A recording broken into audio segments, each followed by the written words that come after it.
আসসালামু আলাইকুম প্রিয় শিক্ষার্থী, বর্তমান সময়ে সবচেয়ে আলোচিত এবং হট টপিক হচ্ছে রূপপুর পারমাণবিক বিদ্যুৎ কেন্দ্র। এইখান থেকে আগামী 1 বছর বাংলাদেশের সকল চাকরি পরীক্ষা এবং সকল বিশ্ববিদ্যালয়ে 1 মার্ক নিশ্চিত কমন থাকবে ইনশাআল্লাহ। আর এরকম নিয়মিত আমরা গুরুত্বপূর্ণ ভিডিওগুলো আমাদের পেজ এবং আমাদের ইউটিউব চ্যানেলে দিব। আর এখন আপনার দায়িত্ব হচ্ছে প্রথমেই আপনি একটা রিয়াক্ট দিবেন এবং টাইম লাইনে শেয়ার দিয়ে দিবেন, যেন পরীক্ষার সময় আপনি এক নজরে গুরুত্বপূর্ণ বিষয়গুলো আপনি দেখতে পারেন। আর আমরা আজকের যে আলোচিত রূপপুর পারমাণবিক বিদ্যুৎ কেন্দ্র কেন এত গুরুত্বপূর্ণ আমরা আমাদের ভিডিওতে এবং আমাদের স্লাইডে আমরা আপনাদের দিয়ে দিব, যেন আপনারা এখান থেকে 1 মার্ক আসলে কোনোদিনই আপনার সমস্যা না হয়। তাহলে কি আছে আমাদের রূপপুর পারমাণবিক বিদ্যুৎ কেন্দ্রে আমরা একটু দেখে নিই। প্রথমে আমাদের যে গুরুত্বপূর্ণ বিষয়টা আমরা বলতেছি যে রূপপুর পারমাণবিক বিদ্যুৎ কেন্দ্র এটা প্রথমে উদ্যোগ নেওয়া হয়েছিল কত সালে, এই বিষয়টা আমাদের মাথা রাখতে হবে। এটা উদ্যোগ নেওয়া হয়েছিল 1961 সালে রূপপুরে। কোথায় বললাম? 1961 সালে রূপপুরে। এটা খুবই গুরুত্বপূর্ণ প্রশ্ন এবং এটা প্রশ্ন এসেছে ইতিপূর্বে যে এই রূপপুর পারমাণবিক বিদ্যুৎ কেন্দ্র কত সালে সর্বপ্রথম উদ্যোগ নেওয়া হয়েছিল। কত সালে বললাম? 1961 সালে। কোথায় বললাম? রূপপুরে বললাম। তারপরে মাথা রাখতে হবে এই রূপপুর পারমাণবিক বিদ্যুৎ কেন্দ্র এইটা কোথায় অবস্থিত? এটা পাবনা জেলার ঈশ্বরদী উপজেলার রূপপুরে অবস্থিত। মাই ডিয়ার স্টুডেন্ট, তাহলে যদি প্রশ্ন করা হয় আপনাকে যে রূপপুর পারমাণবিক বিদ্যুৎ কেন্দ্র এটা কোথায় অবস্থিত? পাবনা জেলার ঈশ্বরদী উপজেলার রূপপুরে অবস্থিত। তারপর মাথায় রাখতে হবে এইটা কোন নদীর তীরে অবস্থিত। খুবই মোস্ট গুরুত্বপূর্ণ, পদ্মা নদীর তীরে। কোথায় বললাম? পদ্মা নদীর তীরে। এই যে আপনারা নদী দেখছেন, নদীর তীরে হচ্ছে আমাদের রূপপুর পারমাণবিক বিদ্যুৎ কেন্দ্র। খুবই গুরুত্বপূর্ণ এটাও প্রশ্ন।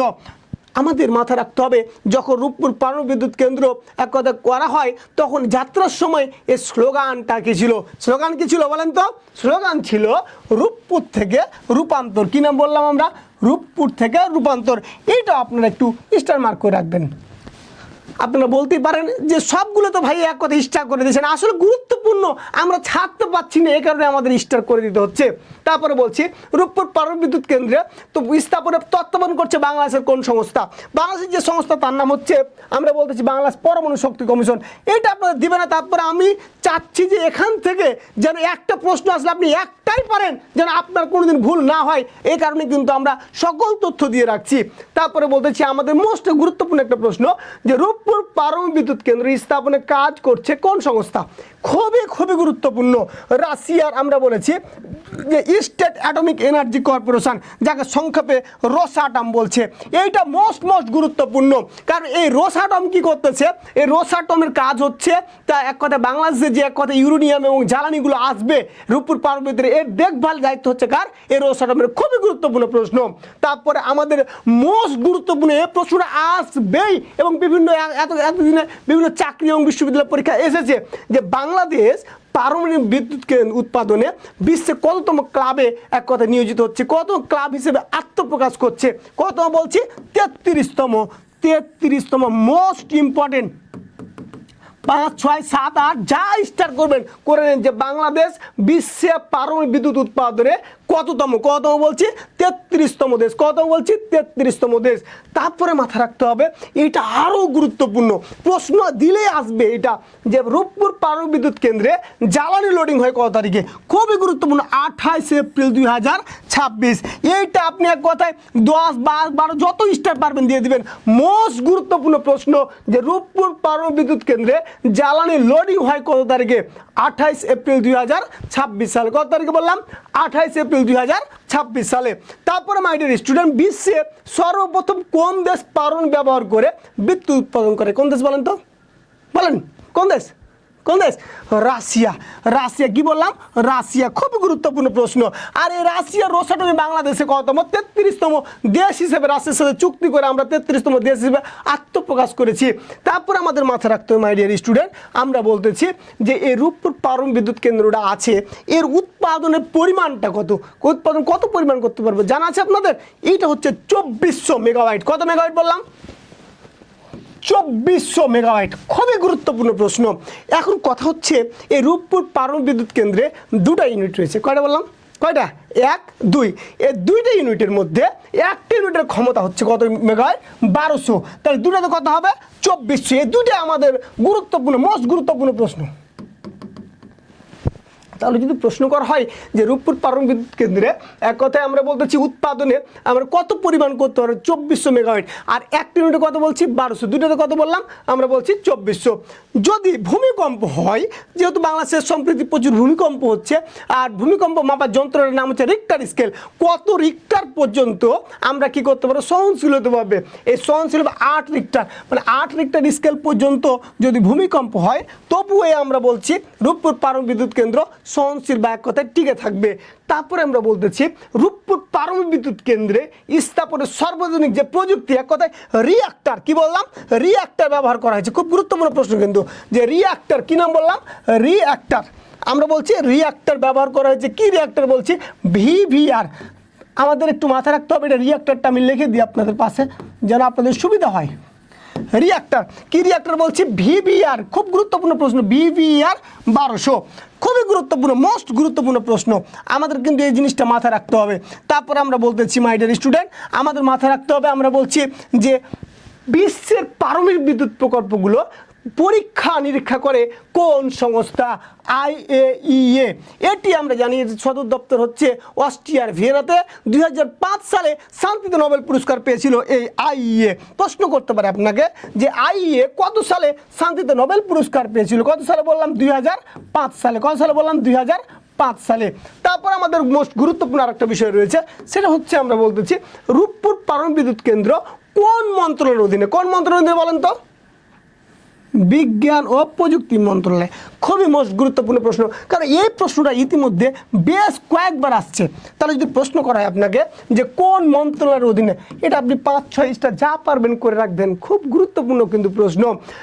তারপর আমরা বলতেছি জ্বালানি ব্যবহারে রূপপুর পারমাণবিক বিদ্যুৎ কেন্দ্র কোন জ্বালানিটা ব্যবহার করেছে, ইউরেনিয়াম 235 ফিকশন প্রক্রিয়া। কি ইউরেনিয়াম বললাম, ইউরেনিয়াম 235, ইউরেনিয়াম কিন্তু 238ও রয়েছে, কিন্তু আর 238টা কিন্তু আমাদের মৌলভীবাজার কুলাউড়া পাহাড়ে এক কথায় পাওয়া গিয়েছে, কিন্তু ওইটাতে চলবে না, কোন টাকা লাগবে ইউরেনিয়াম 235। আমাদের এবার আর একটা গুরুত্বপূর্ণ প্রশ্ন, কি গুরুত্বপূর্ণ বলছি, এই যে রূপপুর পারমাণবিক বিদ্যুৎ কেন্দ্রটা আছে এইটা কত বছর স্থায়িত্ব বলতে পারেন?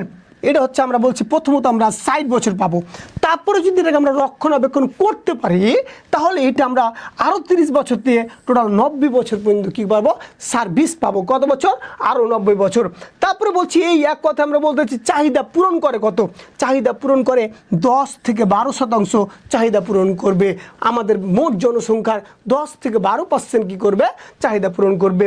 এটাতে ব্যয় হয়েছে কত, নির্মাণ ব্যয় হচ্ছে 1,38,686 কোটি টাকা, প্রায় 12 বিলিয়ন অর্থ। আমরা এখানে বিভিন্ন সময় শুনেছি যে এক কথায় যে তৎকালীন সময় যে সরকার ছিল এক কথায় বালিশকাণ্ড থেকে সেগুলো অনেক টাকা আত্মসাৎ হয়েছে, ওগুলো পলিটিক্যাল বিষয়, ওগুলো আমাদের দরকার নেই। এখান থেকে যে মোট ব্যয়টা হয়েছে, মোট ব্যয় থেকে মোট ব্যয়ের আমরা জানি যে 90% আমরা জানি কে দিয়েছে, 90% রাশিয়া দেওয়া হয়, রাশিয়ার নেওয়া হয়েছে, আর 10% এক কথা কী করেছে বাংলাদেশের অর্থ থেকে করা হয়েছে। এই যে রূপপুর পারমাণবিক বিদ্যুৎ কেন্দ্র, আমাদের এই রূপপুর পারমাণবিক বিদ্যুৎ কেন্দ্র থেকে একটু যদি আমরা সামারাইজ করে নিই কি আমাদের গুরুত্বপূর্ণ প্রশ্ন আছে, একেবারে 1 মিনিটের মধ্যে সামারাইজ করে দিচ্ছি। আমরা বলতেছি প্রথমেই আমরা বলছি যে রূপপুর পারমাণবিক বিদ্যুৎ কেন্দ্র কত সালে স্থাপিত হয়েছে, কত সালে বলছি 1961 সালে। আমরা বলছি রূপপুর পারমাণবিক বিদ্যুৎ কেন্দ্র এটা কোথায় অবস্থিত, পাবনা জেলার ঈশ্বরদী রূপপুরে অবস্থিত। তারপরে বলতেছি যে রূপপুর পারমাণবিক বিদ্যুৎ কেন্দ্র এটা কোন নদীর তীরে অবস্থিত, পদ্মা নদীর তীরে। তারপর বলছি এর যাত্রার স্লোগান কি ছিল, স্লোগান ছিল রূপপুর থেকে রূপান্তর।